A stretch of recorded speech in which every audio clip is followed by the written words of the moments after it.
Student, मैं doctor Manoj Saxena अपने अगले वीडियो को लेकर के अर्थशास्त्र का टॉपिक SLR के साथ। इससे पूर्व के वीडियो में मैंने आपको मौद्रिक नीति और उसका एक टूल्स के बारे में बताया था। अगला टूल्स है SLR यानी स्टैट्यूटरी लिक्विडिटी रेशियो यानी कि वैधानिक तरलता अनुपात। ये क्या है? हर बैंक को अपनी कुल जमाओं का एक निश्चित प्रतिशत स्वयं के पास प्रतिभूत यानी कि सिक्योरिटी गोल्ड या डॉलर के रूप में रखना होता है। यहाँ पर एक बात ध्यान देने वाली बात है, वहाँ पर किसमें SLR में प्रतिभूति है और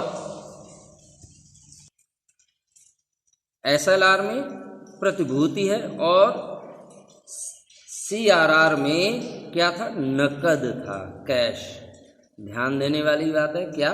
SLR जो है वैधानिक तरलता जो अनुपात है, इसमें प्रतिभूति शब्द इस्तेमाल हो रहा है जो कि किसके रूप में है? गोल्ड या डॉलर के। क्योंकि गोल्ड और डॉलर ये दोनों चीज़ें ऐसी हैं कि देश के अंदर आप गोल्ड को लेकर के जाएं या दुनिया में लेकर के जाएं किसी भी देश में, और डॉलर को सर्वग्राही हैं, सभी लोग उसको तुरंत लेने के लिए तैयार रहते हैं। कोई मना नहीं करता लेने के लिए, यानी खरीदने के लिए, बेचने के लिए जाते हैं, ना कि इंडियन करेंसी को।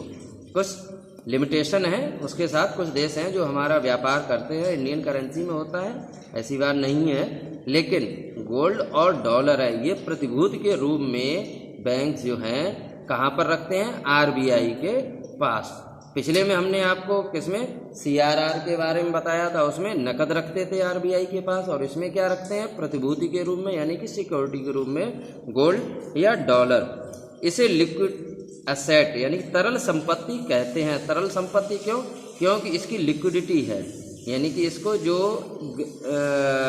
लेने वाले लोग हैं, सर्वग्राही है, सभी लोग इसको खरीदने के लिए तैयार रहते हैं, चाहे देश के अंतर्गत हो चाहे देश के बाहर हो।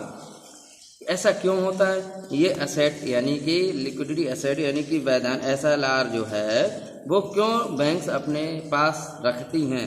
पहले क्या था? RBI के पास था। ध्यान देना, जो नकद था वो RBI के पास करते थे, और ये जो है निश्चित एक राशि की जो होती है वो किसके रूप में? गोल्ड और डॉलर के रूप में तरल संपत्ति कहाँ रखते हैं? अपने पास बैंक्स। अचानक ये क्यों रखते हैं? कभी अचानक कोई ज़रूरत पड़ जाती है, कैश कम हो गया या कोई और क्राइसिस आ गई है, तो उसके लिए तो उस चीज़ को किसको? गोल्ड और डॉलर को वो नगद में कन्वर्ट करके उस जो स्थिति उत्पन्न हुई है उससे अपने आप को सुरक्षित कर सकें। पहले क्या था? RBI ने एक जो रेंज एक बना रखी है 25 से 40% थी, लेकिन वर्तमान में जो SLR है वो घट कर के 18.5% कर दी गई है। ठीक है। अब जैसे कॉमर्शियल जो बैंक हैं उनका माना कि 100 रुपये व्यापार था,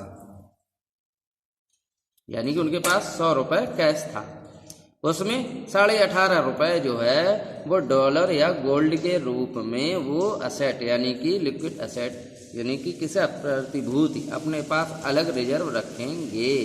उससे बचा हुआ जो पैसा है फिर वो इस्तेमाल करेंगे, स्वयं के पास प्रतिभूति के रूप में रखेंगे। इसका असर क्या होता है? SLR घटना, SLR बढ़ने से। यदि SLR ज़्यादा होगा तो लोन देने के लिए पैसा कम होगा। कहाँ पर होगा? बैंक के पास।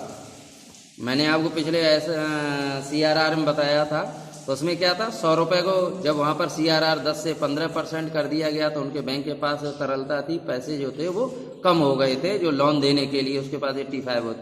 वैसा ही उदाहरण इसमें भी फिट किया जा सकता है। कह सकते हैं कि यदि उसमें SLR ज़्यादा होगा तो लोन देने के लिए पैसा कम होगा। किसके? बैंकों के पास, यानी कि बैंकों के पास पैसा घट जाएगा और बाजार में तरलता घट जाएगी। लिक्विडिटी यानी कि मार्केट में लोगों के पास, कंपनियों के पास पैसे की क्राइसिस आ जाएगी, दिक्कत बढ़ जाएगी।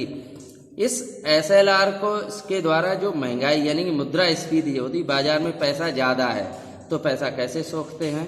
तो SLR यानी कि बढ़ा देते हैं। जब SLR बढ़ा दिया तो पहले आज की डेट में यदि हम बात करते हैं 18.5 रुपये रिजर्व में, यदि इसको हमने 30% कर दिया तो बचा जो पैसा है वो बाजार से बैंक जो है, बैंक के पास जो जमा है उनको वो किसमें, प्रतिभूति के रूप में बढ़ाना पड़ेगा। तो इससे बाजार में पैसा कम हो जाएगा, बैंक के पास पैसा कम हो जाएगा लोन देने के लिए।